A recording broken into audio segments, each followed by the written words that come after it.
మనసుకు రెక్కలొచ్చి ఎక్కడికో ఎగిరింది. అది ఏమైంది?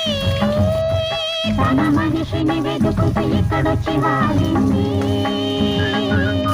కలగాని కల ఏదో కళ్ళెదుటే నిలిచింది.